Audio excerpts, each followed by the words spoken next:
Hi there, and welcome back to the Fuse Show. Today I'm joined by Julien Winkel of Aithena. Today's title is The Future of Prospecting, How AI Can Help You Find Your Next ICP for You. And our tagline is How an AI Will Help You Identify Your Ideal Customers. Our guest, Julien, has been doing business at a relatively early age in life. He has experience in various industries, think of fashion, networking, tech, and more. In addition, he often speaks about AI and entrepreneurship, often as a guest lecturer at a university, but also as a speaker on the main stage of the AI Summit. He figured out how difficult, or he found it was really difficult to find the right companies to sell and market to in terms of laser focusing, and that's where his journey began. He is now the founder and CEO of Aithena. Aithena is their goal is to use AI to find their ideal clients based on current clients. He currently lives in Amsterdam and is partly Dutch, and partly French. And as a hobby, he likes to advise wildlife conservation groups. Thanks for joining us on the show. Hey man, thank you. Thank you for being here. It's really an honor to be on the show. So I've taken a look at your LinkedIn, and I've realized you have a lot of companies as a that you've listed as where you are either an advisor or an entrepreneur in residence, and you're relatively young, if I understand that. How did you like figure out the entrepreneurship was the journey that you wanted to start? Yeah, I think it runs through my veins. Like from both sides, my mother's side and my father's side, they were all entrepreneurs. So basically, I think it's just a driving force within myself where I decided my first company was to make pictures, photography, and I just thought, why not sell them? And yeah, then I didn't have the decision to be an entrepreneur. So it just started with something like that.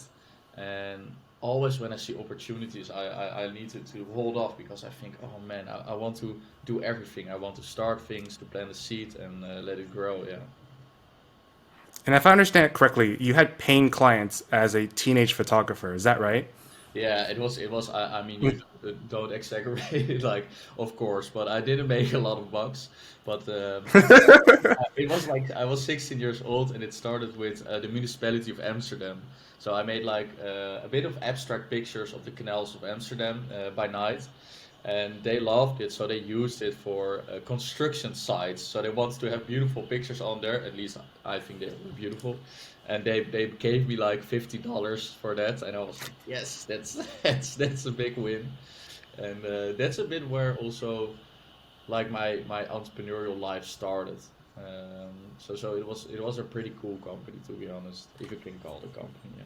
When I was 16, I think my monthly allowance for doing chores around the house was like 20 bucks a month. So $50 per night is a major win. Rich kid, rich kid. Yeah, it's cool. It's cool. It's what I really like about entrepreneurship is that you can really understand why you make certain decisions in your life.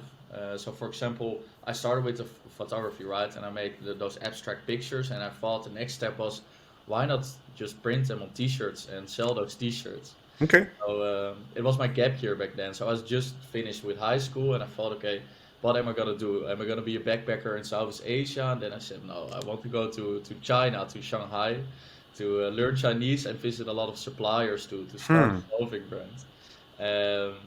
But it was so funny because I had those abstract pictures, right? But a picture of a photographer is like maybe a million colors. But a printer, a press for t-shirts maybe has 100 colors max. So I got the samples, like Hmm. I was in Ningbo, random city, at least with millions of people, but a city in China, and I got those samples, and they were horrible. They were extremely ugly.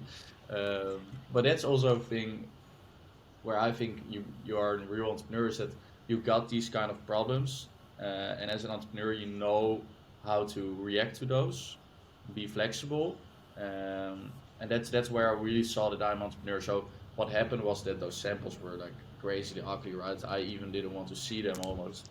And then I started to think, okay, why not just ask designers from like my age, like 17 years old, all over the world? So I went to a website, I get in touch with a guy from Australia, from America, a guy from the Netherlands, and they just created those prints, and that's how my next company, Ferris Clothing, started. So it's a cool, it's an interesting story. Yeah. Maybe your next business should be to make uh, t-shirt printing machines that can do all the millions of colors that are represented on a modern camera. You see a problem and you solve it. You see a problem and you solve it. And that's like the definition of a serial entrepreneur. They just solve their own problem. Right. At some level, I feel like it's almost like a mental affliction where you're just like, oh, there's so many problems in the world, and you just want to solve them all, and you Uh, just don't have enough time, and yeah, you just do your best at solving the ones you can. But once you finish solving it, your brain just starts thinking about like, what's the next problem I can solve. exactly. And you know what? It's also a problem because you get. I always get really enthusiastic when I see a problem, and I immediately think, okay, I can solve this with an app. Oh, I know a great name, I know a logo, or maybe I can connect this person. Then you're already going, while you also need to hold back and focus on the company. And it's fun that you say it because I just went kayaking. That's why I'm a bit sunburned. And there I didn't find like a good kayak route planner app. And then I just again I felt like, why not why not create that kind of stuff? But my full-time focus is now at Athena, so yeah. So how'd you go from solving problems just for yourself in like a relatively like specific use case into getting into more networking groups for entrepreneurs? Yeah, Does that happen organically, or did you knew that was like an intentional step you wanted to take? it was also again organically. So what happened was I came back as a young entrepreneur, right, from China. I had this clothing brand and was in a lot of shops in the Netherlands, and the media thought it was an interesting story, just like a random Dutch teenager going to China to learn Chinese. So I was in a That lot of is a cool story. How often do you see that happen? yeah, it's a bit of if I think back of it, it's crazy because I also asked my Lausje, my teacher, to write down in a notebook like all colors. So I was literally in like in a Hmm. factory and just asking like yellow, and but then in Chinese I all forgot it everything, and then it was completely different than I wanted. But so what happened was that I started that clothing brand. It went really well, and yeah, I got a lot of media attention, so a lot of radio shows and newspapers asked for interviews. So then I also met a lot of other young entrepreneurs because I started my study international business, and I also found out that I'm Hmm. not really the college guy. Like it's really important to have those degrees, but I really want to learn by finding problems in real life. So I was not really that happy with the people around me. They were just not the same people like I was. So I was looking for Right. other young entrepreneurs, and what happened then was that I met like so many young entrepreneurs that I thought, why not connect those people and start a network group? And so what I did is just I said, okay, guys, we are like with 100 young entrepreneurs. Let's do an event, and we start the first event with drinks, and like everybody meets each other, and a lot of collaborations came from it. And then like the first corporate came to us, like multinational, which wants to sponsor us, which is Randstad, an employment agency. And I don't know what it was, but it was just the right moment at the right time, and they wanted to do Hmm. something with innovation, right? And they said, okay, listen, this is like you can just send all the invoices to us and give great events and just put our logo somewhere. And they didn't even check it, but I gave like crazy events. So you have one huge boat. It's like I don't know how to say it in English, but it has the three sails. Yeah, three sails, and it's like really huge, and it costs I think like 50K to just go for a half hour, Shoot. right? And I thought, okay, let's do that, and with 200 other young entrepreneurs, with like gin tonic, with food, with like everything, and they just paid everything, and it was really Dang, great. that's crazy. Yeah, it I was. wish I were there. Yeah, man, it was a really good parties, and I all did it with Daniel van der Kolk, a friend of me, and he was also co-founder of it. And but there was one big problem, David, and the problem was I was helping all these young entrepreneurs. But then I thought, how do I make money out of it? I'm just I'm just helping all these entrepreneurs, and I gave great events, and I loved it, and I made some income, but I mean it was not huge, right? So then we started to make a business out of it, and a lot of multinationals came to us and asked us like, can you scout startups for us? So they said, for example, Philips, we are interested in startups which are focused on lightning. Please find all lightning startups in Europe. Yeah, and because I had a network. So Hmm. that's a bit how the business evolved. Was that we became a consultancy for startup scouting, and we scouted like startups for Samsung, Philips, Randstad, AkzoNobel, like a lot of multinationals. And it was basically just like really easy. It was just like creating a spreadsheet of startups with their name and employee size, etc., and send it to them. But we had some tricks how to find them.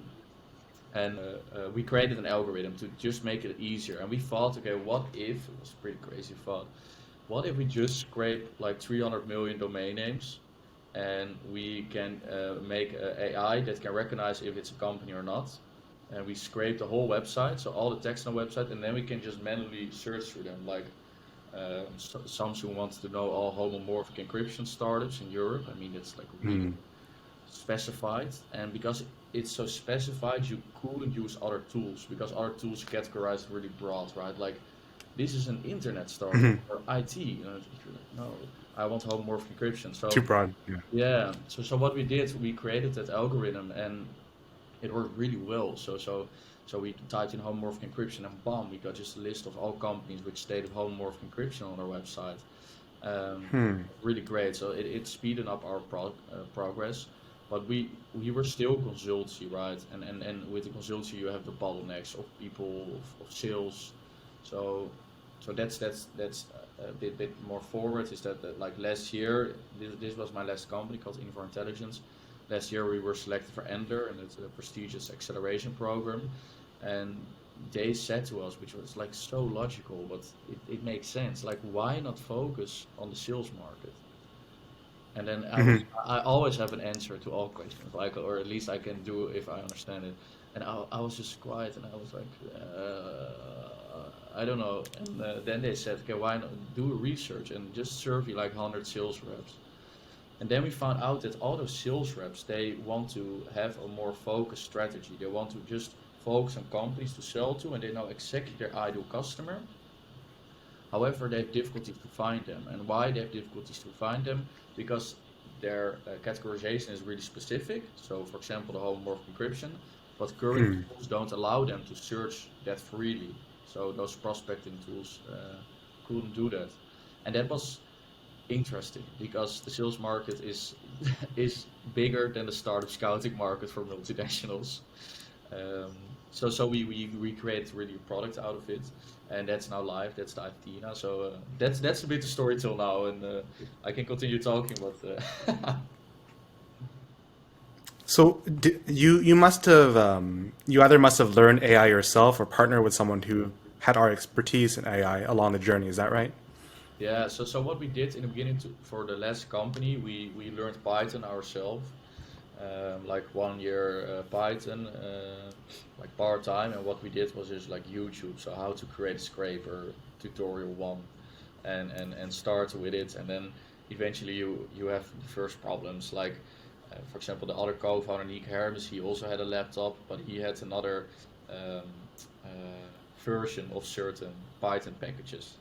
So then we thought, okay, how can we align our version? So for you probably this is really logical, but for us it wasn't. So we started a new virtual environment, and you learn by doing, right? So eventually what we Mm-hmm. got is we had one tutorial, but we didn't understand one part, so we had a tutorial to understand that part, but in that tutorial there was also something Mm. which we didn't understand. So There's more parts, right? Right. yeah, so just for a 20-minute tutorial, we were like working 6 days for just that 20-minute tutorial. But eventually we created it ourselves, the first initial scraper. And back then it was really difficult AI. I think it was like 5 years ago, just 5 years, because then Google didn't Mm. help you with the cloud and Amazon.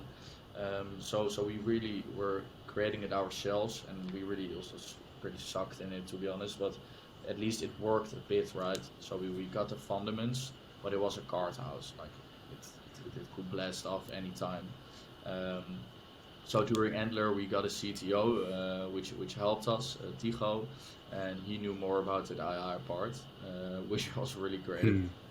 Funny because like the whole code we created, we could just move to the side and start from the beginning. But at least we came that way because of that small package, right? Small code. Yeah. How long did it take you to build that like MVP that you before you felt comfortable putting it in front of potential clients? Yeah, so for now the Athena, that was really difficult, to be honest. Because you are also an entrepreneur because you want to show people the perfect product. And but the problem of being an entrepreneur is that the product is never perfect, which is like beautiful but also horrible. So just get those things as soon out as possible. And now I'm saying that because I made that mistake of trying to create everything perfectly and have the whole IP in-house and don't use third-party APIs. And it took a long time. And then we thought, okay, there's just one way to Hmm. go, or we need to go for investments for like 1 million plus, but we don't have the metrics yet, or we're just gonna do hackathons. And that's the important part, is that just try to get something there.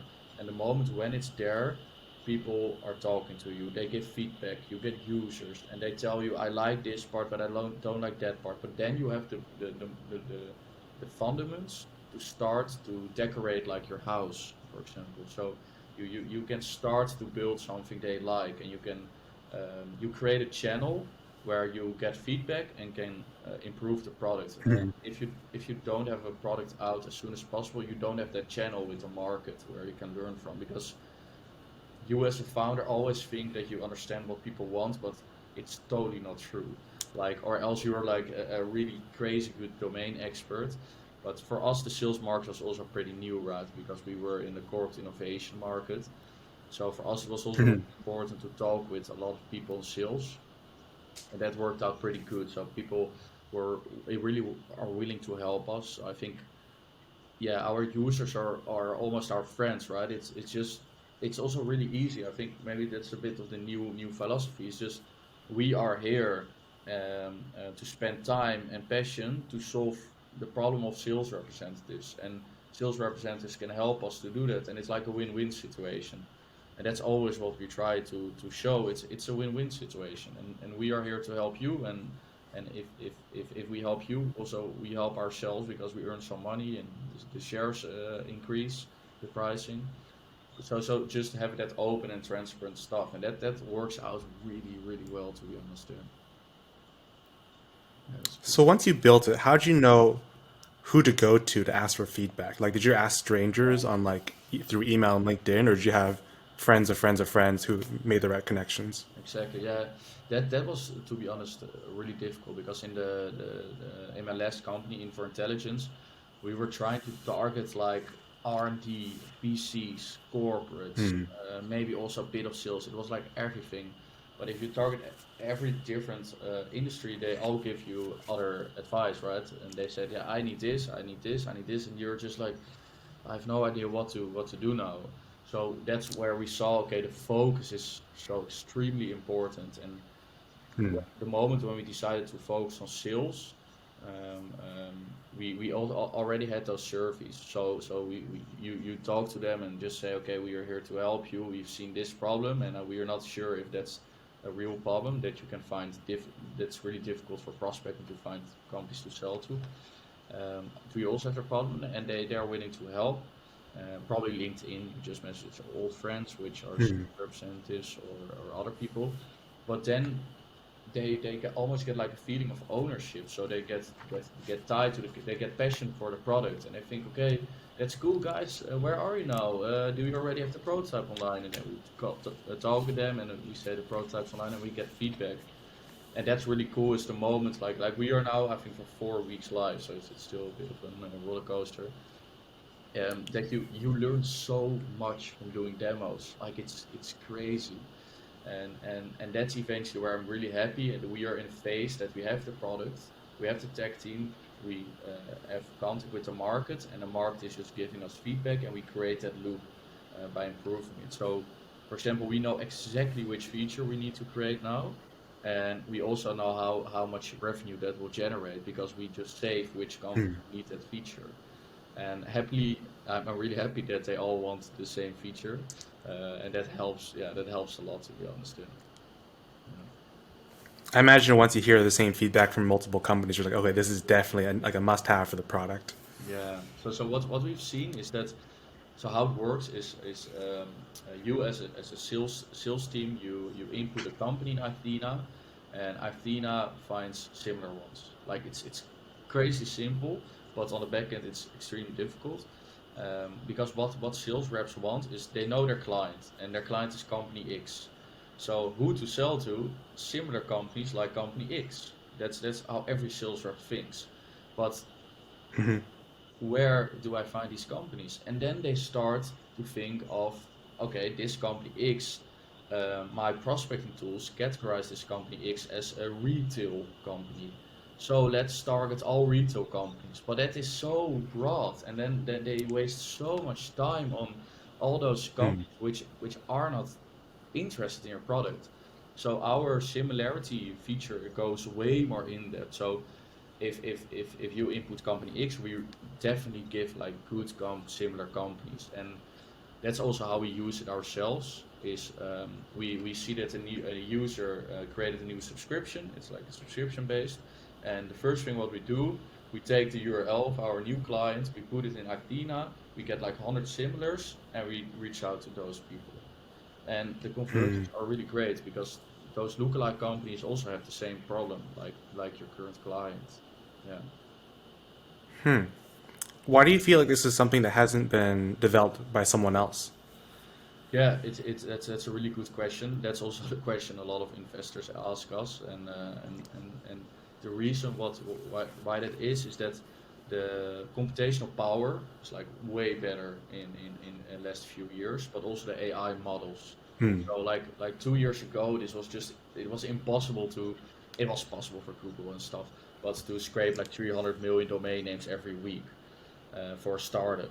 So those companies, it was just way too heavy and it was also too costly. So the servers we rent now to AWS are just way cheaper, and the AI models are also like smarter and more efficient. So I think only since 1 year you could make this product. Yeah, and I have the feeling we are still the first in this, so that's pretty interesting. Yeah. Can you give me a ballpark figure on how much you spend on AWS and how much you think it would have cost if this happened 5 years ago? Yeah. I can give you the how many times it will be more costly. You know, with the new models of like the GPT-3 AI models, a lot is happening right now in AI that makes it more efficient. So it probably will be like 100 times more expensive, 1,000 times more expensive, and then the costs are just way too high to ask subscriptions for 10,000 a month, and that's what we did right now, which is really interesting. So we're also talking to a lot of current prospecting tools, which we see maybe as a competitor, but they are also interested in this like AI that can find similar companies on a deep level. Like some companies do similarity, but they still use the categories they had. So their only parameter is like, okay, this is a retail company with 20 employees. So similar company is also a retail company with 20 employees. But that's not how it works for us. Like we find every keyword on a website, find the use case. So it's way deeper. And yeah, just to answer your question, like the feature which is asked the most is also the feature we need, and that's basically contact information. So when we created those lists, we just Hmm. want to know who is the head of sales, what is his How to reach initial, them? Right, right. and what's her phone number. So and that's pretty good. We are really happy with that. That we used ourselves. And the moment when we find a tool which is better to use, then we know we're screwed. Um, Hmm. but right now we really use it ourselves because we're really happy with the conversions. And this is not like a sales talk. Like it's really nice to use it. Um, so contact information is one really important part, and then you just input your clients, you get the similar ones. You tell Athena who you're looking for example, head of sales. We give the LinkedIn of every person with a head of sales, including their contact information. Yeah, yeah. This is I've so when you just yeah. Go on. go ahead, you can finish what you were gonna Yeah. say. So like this is really the major feature we need, because what we've seen during like the demo calls is that people are really enthusiastic with this, but it's just one part of the sales process, and they already have Right. another tool which is like also a part of sales process. So they don't want to add it up because then they need to just pay more euros per month or dollars per month. So they just want to substitute it, but to be substituted, we need to Hmm. get it from A to Z, and that's where we need contact Right. information. And that's the moment what we see is that like huge sales agencies already say to us, like, if you have that, then we can finally substitute blah blah blah blah, and just our whole team Hmm. use Athena. Yeah, yeah. As you describe Athena, I think a lot about sales, LinkedIn Sales Navigator, and I feel like it does bucket things in a very broad sense of categories. And if you look up, I don't know, call it like tech companies in the range of one employee all the way up to like, I don't know, I think it's like 50. Like there's like tens of thousands, if not like hundreds of thousands of company, but they're really not all that related to each other. Like they're probably all in different domains within tech. It just unfortunately all wrap up under the IT category. Is your goal of Athena to go super specific? Yeah, like of course the goal is really to help those sales teams. Like that sounds really cliche, but we can of course go more specific, but only if that makes it better for the sales team. So what we were looking at is the we can also see on websites of companies which clients they have because they put their logos over there, and that can also be really interesting for sales reps. But only if it's necessary, right? So we just listen now to the users, like what they want, and create that. But of course, we have a vision, and I can tell you that vision is sales teams hate prospecting, and it's like sad to see that people in sales are really enthusiastic people with fire and passion. They are the most outgoing extrovert persons, but they're just not happy starting to find companies to sell to, and that's really what I hate to see because they spend on average like 50% a week on this, and it's just like 50% where they're almost sad. So what my vision is to create Athena, and they will just push new prospects to the sales teams. So the sales teams don't have to do prospecting at all. They don't have to search at all. And how we can do this is to be connected to their customer relationship management system, their CRM system, see what their new clients are. Then those new clients we find lookalike companies for, we push it to the team, and then the team will reach out to those people, to those companies. And this means that there's no prospecting involved anymore. And if they can spend two times more on sales, maybe the revenue will increase with two times, which are crazy numbers. And what we want to do eventually, like this is like the midterm thing. What we want to do eventually is that we can also help companies to find new markets. So we can say like just focus on type A companies and type B companies. And we push to the sales team. And we are going to check Athena automatically what kind of type of companies convert more. And then we I see see. oh, type A companies. And then we can even go deeper into that. And that's eventually where we want to go. So we can help companies to maybe even find new markets to make better conversion rates. But my dream, of course, for this company, I also have other dreams, but my dream for this company is that we can do this on an individual level. So we can, for example, see David is a salesperson, Julian is a salesperson. The AI can see that David closes more deals with these type of companies and Julian with these type of companies. So Athena pushes these to David and these to Julian. To be honest, I think it's crazy that this is still not in the market. Like I'm just new, and maybe it's because I also have like a tech background that I see things differently. I'm pretty shocked how all these prospecting tools still look like a database from 1990 with maybe beautiful filters and better UI UX, but it's still Right, right. Excel file where you're looking through like a SQL database. And oh man, we need to go to the next slide. Is your target customer, is your ideal, I guess, sales teams and sales individuals you work with, people that work under like large enterprise company in the SMB market or like Yeah. mom and pop shops? Like, what's your ideal? Yeah, so the companies we focus now are mainly between 10 and 200 employees. Um, Okay. for now, because we want to improve the tool, and with these companies we have a better feedback cycle.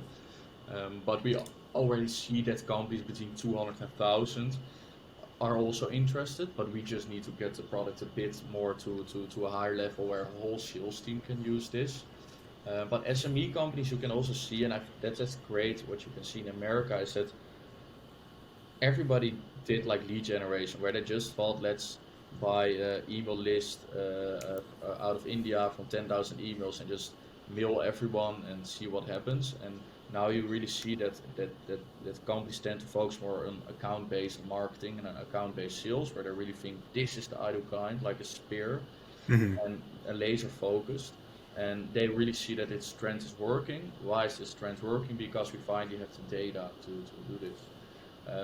And that's where you see that a lot of SMEs are changing to this strategy, and the older companies, like the bigger companies, are still a bit lacking behind. So it's more interesting for us to focus on SME. David, I'm just gonna put on the light because I see my screens look like really getting pixelated. Sure. 1 second. No worries.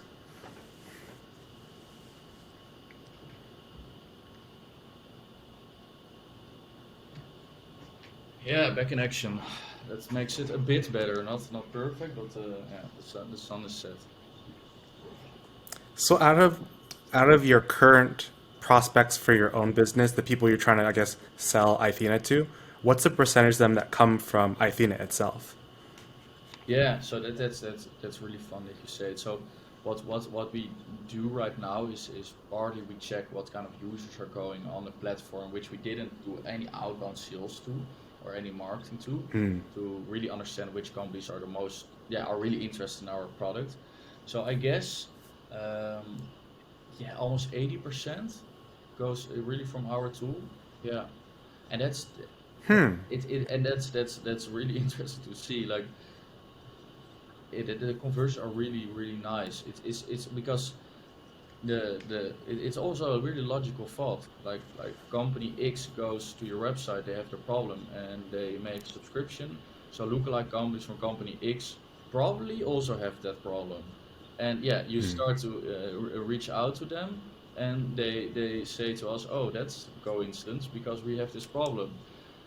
Yeah, but and that's so logical, and sales people understand this, right? But they only have the problem to find those companies. Yeah. Mm. Are you the primary salesperson, or are there multiple? Or I guess how big is your team and how's it composed right now? Yeah, so we are now with five, three tech, me as a CEO, and we got Nick as Chief Revenue Officer, and he's mainly doing the outbound sales. I'm more of the marketing person, Hmm. marketing and branding.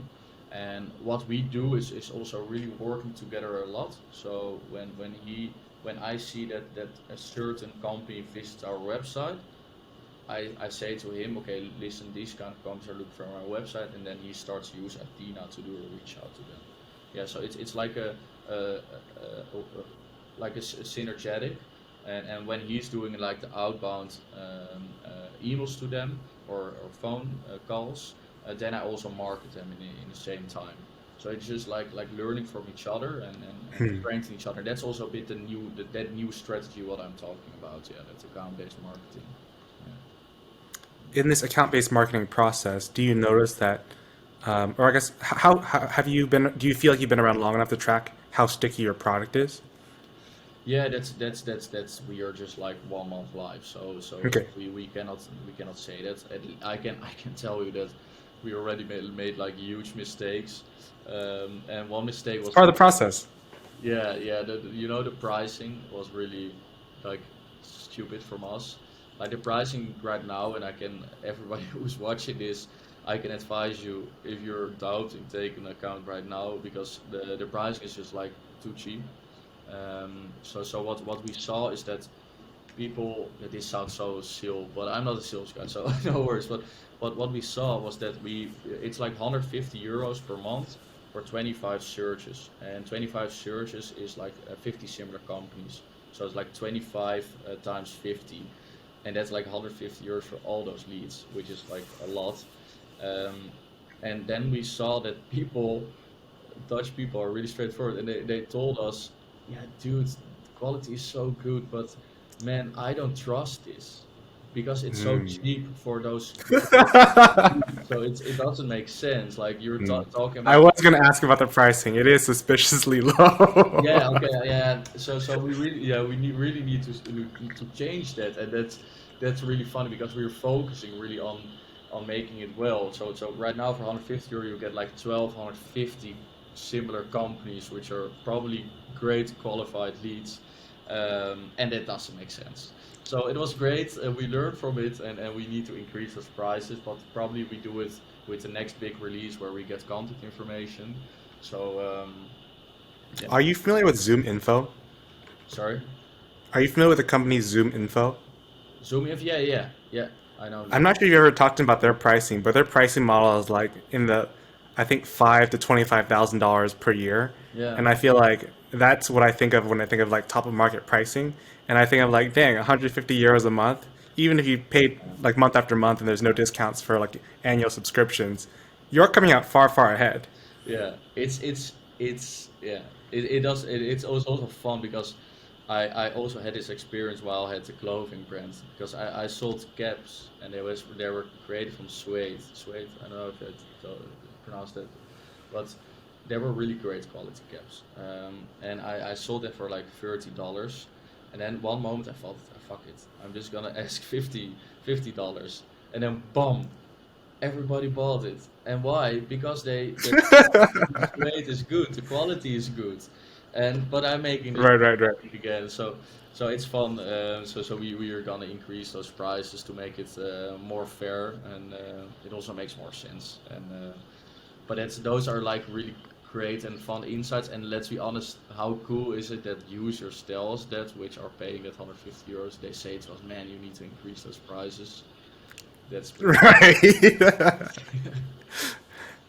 There is a ton of psychology around the pricing of products, and it's interesting to me how sometimes when you increase the price, you also increase its demand. Like you think about those extreme luxury goods. I think about like Apple products. I feel like Apple just increases the price of their iPhone year after year just because they know that they can, and probably because it helps them like establish that premium like delta between the next Android phone or whatever. Yeah, for example, even like let's be honest, like And it's if a new MacBook Pro is like $600, I think I will also think like this is right. quality. Something happened, like they're Right.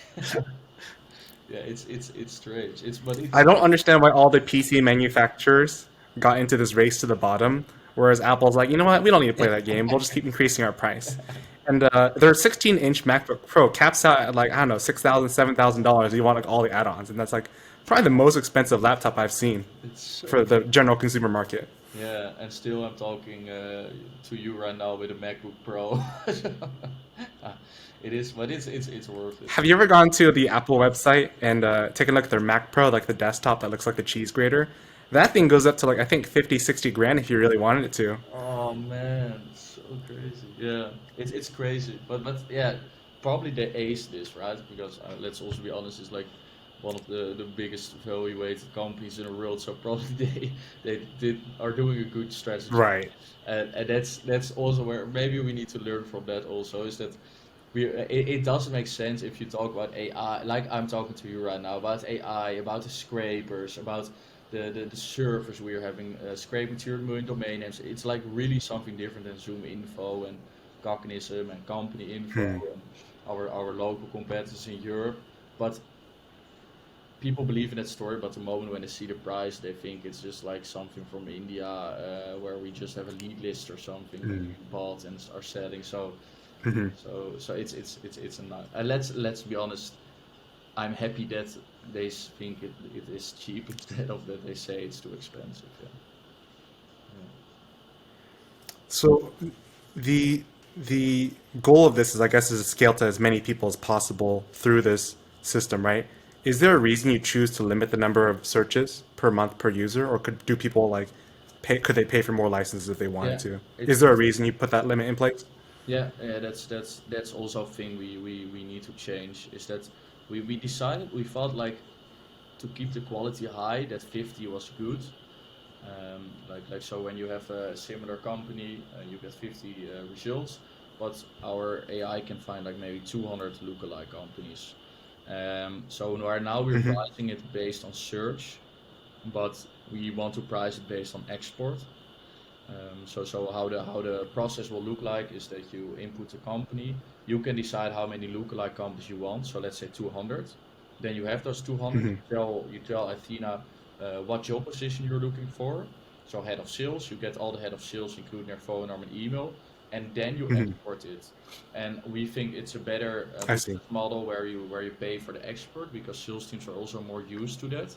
So, for example, that you can like 500 exports per month is X euros a month, and that makes more sense. It's also more fair for us, we think, yeah, and for them especially. Yeah. So let's say we fast forward a few years and then you've solved this problem of finding every lookalike company to a given company.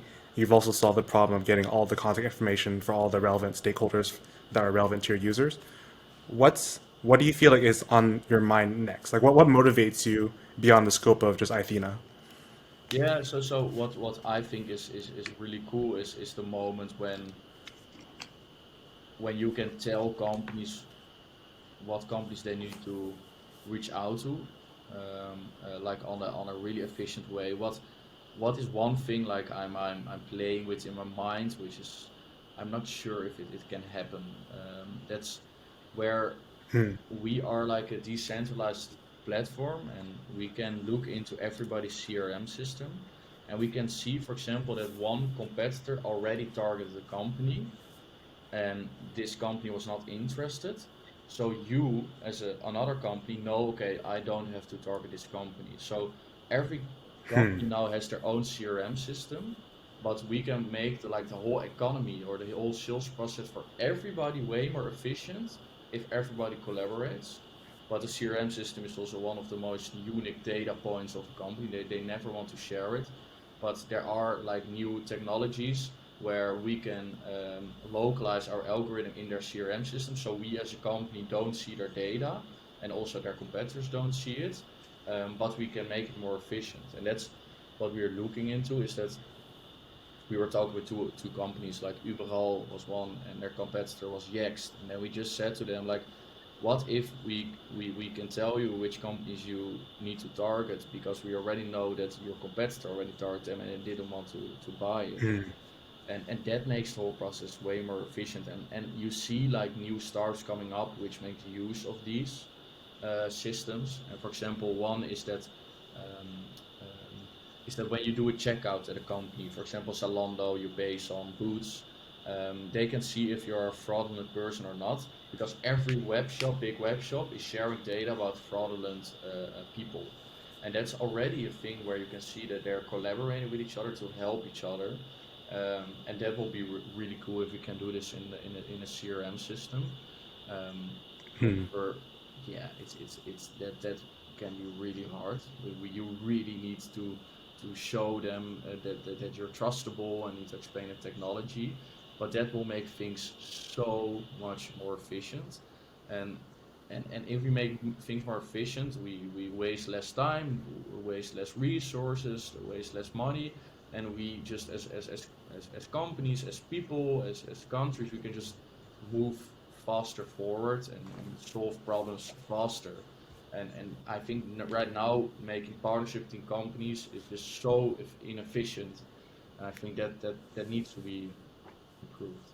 Yeah, Definitely agree on that one. yeah. Is I know it's only one or relatively early in your days of your business, but do you draw goals? Do you have like loose goals you have in mind for your first year?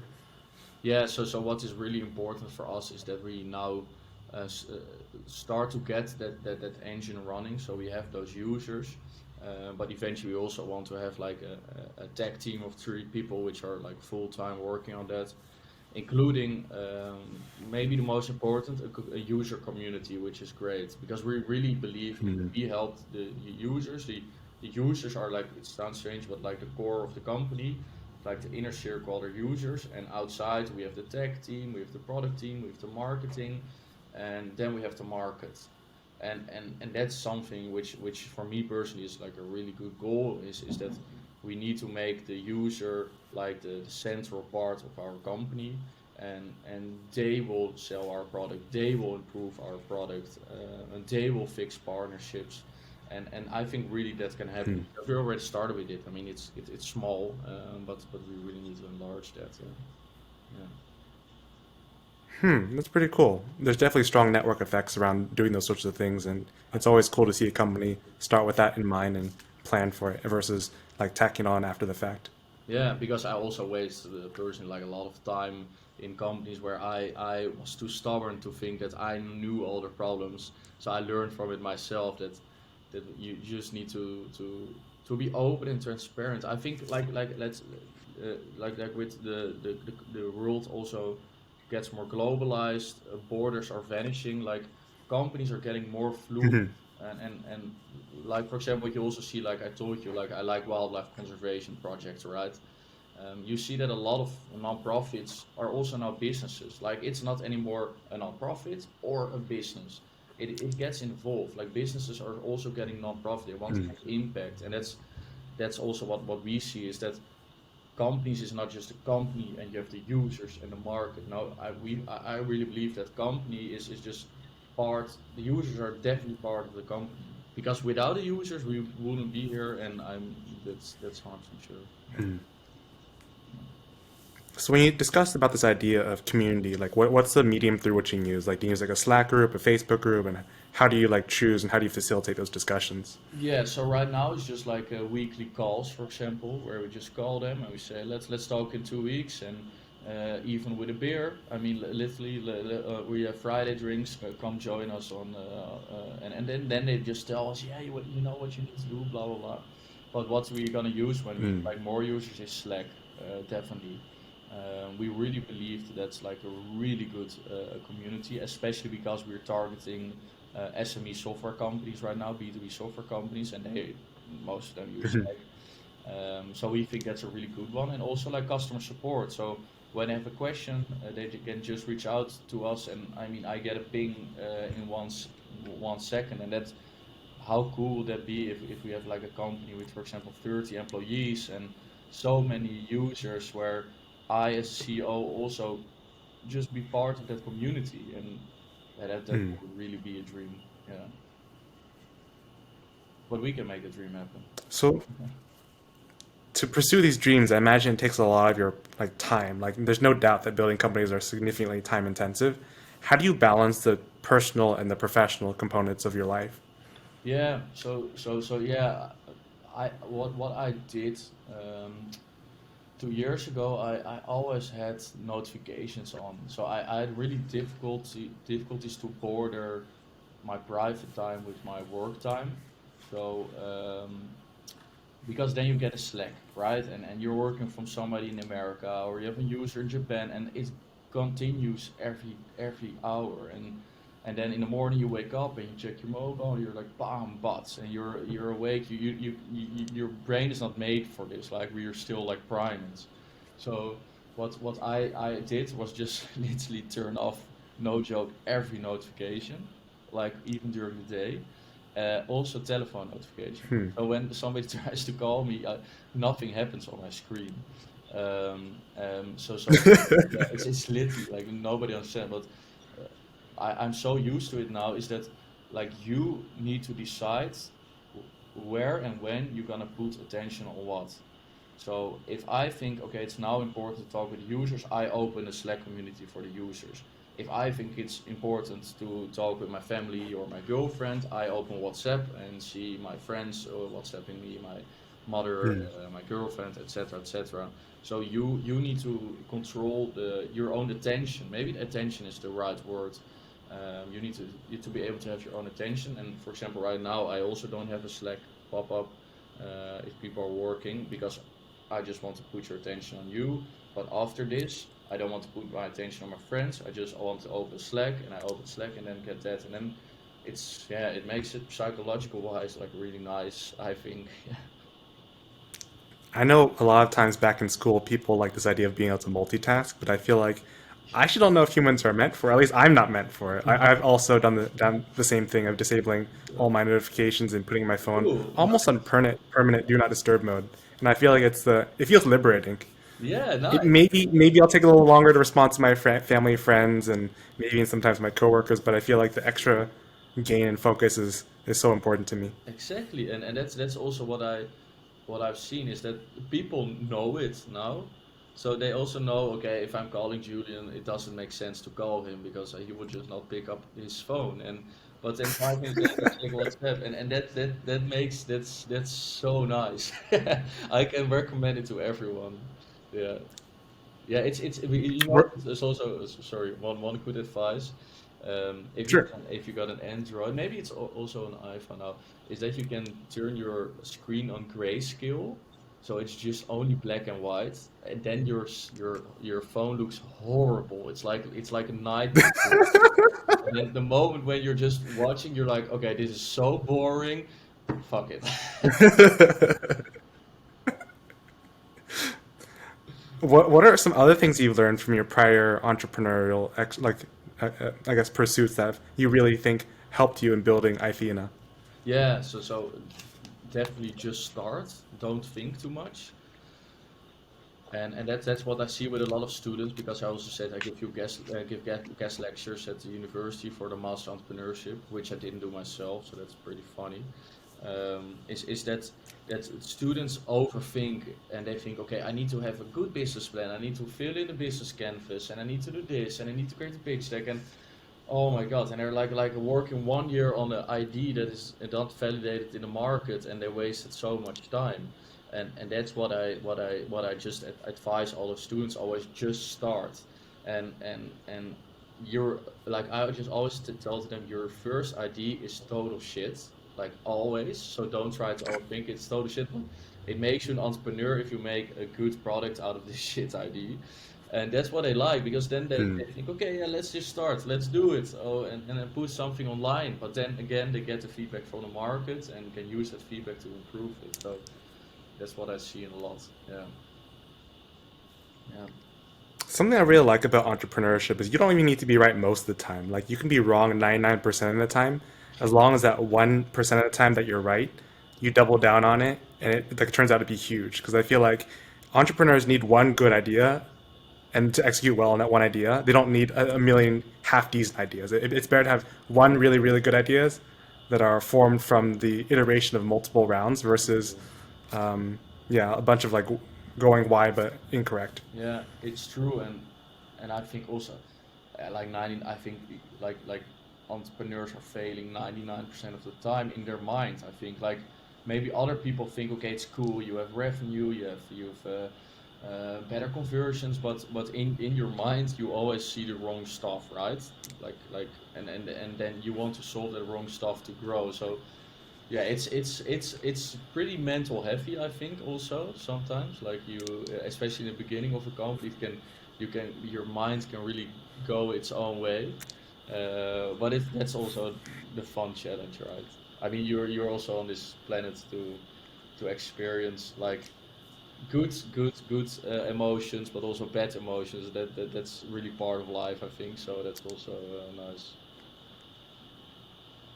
I don't know if you felt this way, but I think school really screws with like people's heads in the sense that like I think most education systems you want to score like at least 90% of your questions right, and I feel like that, and then if you get like call it 85%, you feel like a failure, or at least I felt that way in my past. Yeah. But then as an entrepreneur, I was like, shoot, I got 15% right. That's amazing. Like that's a major That's win. good. That's good. That's like awesome.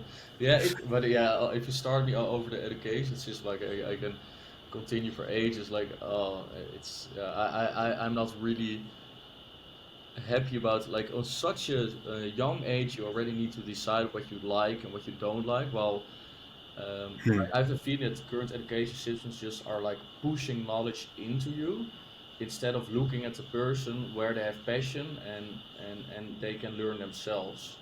So, for example, I was passionate about probably starting my own company, and I think I've wasted so much time on partly high school, but also university, where if I had just a mentor which told me how to learn to be an entrepreneur and how to learn by myself, man, where was I then? Like it's it's a sad thought, but I think at least 2 years further. Yeah. Would you say you have a mentor now or multiple mentors? Yeah, yeah, for sure. Like I've like We got one advisor for the company, like we call him like the papa of the company. He's like the dad of the company. Peter Hasselbacher. He's like he has like a crazy career, and he can. I've difficulties to find English word, but when you have a problem, he can relate it. No, not relate it, but he can tell something. It's not that huge of a problem, so Mm. he can make it less strong.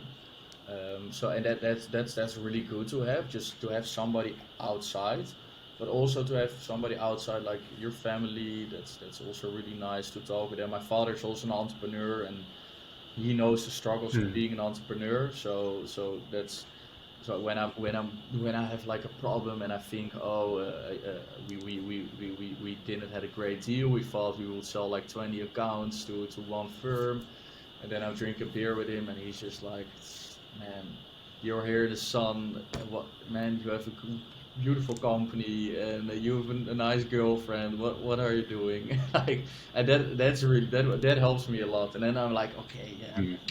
true. I'm getting spoiled. Well, you need community to ground you. Otherwise, it's so easy to get lost in your thoughts of that, the sense of failure or disappointment. True, it is. But So, how'd you meet your like advisor of your company? yeah, to be honest, we that's a strange story. We had an acceleration program in Japan, and then yeah, we had an event, and then he just came to us and said, "Hey guys, what are you doing?" And we just started talking with him, and we went to an izakaya in Japan, which are, by the way, like really not. Did you hear that notification? Like, I just told the whole story about I don't have notifications, and now I got a notification from WhatsApp. So this doesn't make sense. But yeah, I met him like in Japan, and then every week we are calling with him every Wednesday morning, and Hmm. also when it's not important. I think that's a really good one. When people always want to meet to get something out of it, but like we've seen, like the meetings where you don't know what to talk about are most of the time the best, because then you just start talking about maybe things you didn't think of. And that's also what we do with the team. Every Friday we say 4 o'clock, or let's say five for this for the other people. We have a beer, and they all work remote, and we just show what we did this week.